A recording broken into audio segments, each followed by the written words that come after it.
Take my moments and my days, let them flow in ceaseless praise.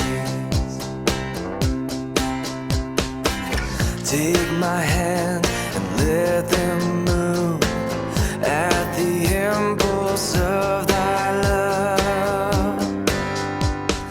Take my feet and let them be swift and beautiful for thee.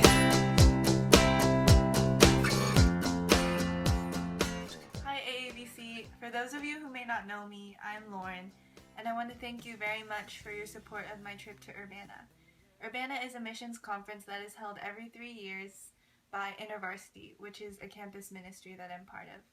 I wanted to share with you some of the most important things that I've taken away, as well as commitments that I've made. During Urbana, we studied from the book of Matthew, and there were many things that were brought up or taught that I'd never really noticed before.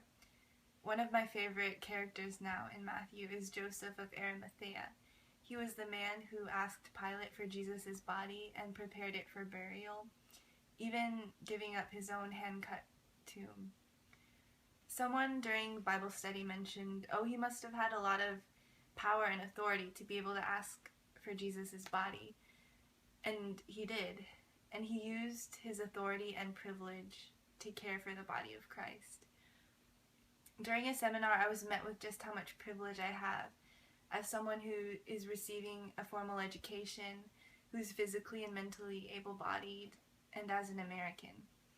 Jesus was one who identified with both the marginalized and the privileged, and he used his platform to be a voice for the voiceless and a defender of the oppressed.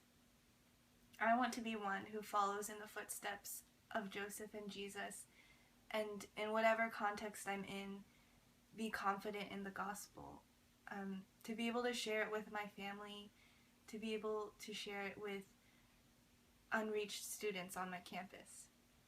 During Urbana, my eyes were opened to the beauty of the entirety of God's family, of unity and diversity.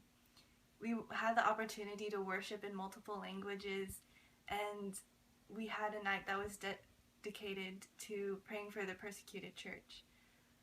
Before Urbana, I was aware of things that were going on in the world, but I don't think my heart was truly broken in the way that God's heart breaks for the nations. In hearing testimonies of people in the persecuted church, of people who have truly counted the cost of following Jesus and continue to joyfully and obediently say yes to him, I couldn't help but marvel at their faith and courage, as the number one thing they ask for is prayer, and after that, prayer for their persecutors.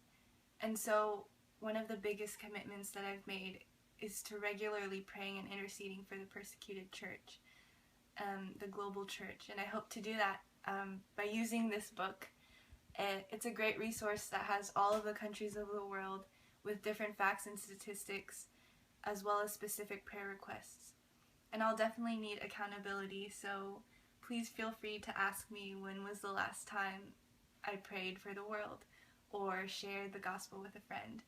We're all in this journey of faith together, and this year I hope that I would continue to see the world through God's eyes, and that my heart for missions would be one that is out of obedience and out of a life in love with Jesus.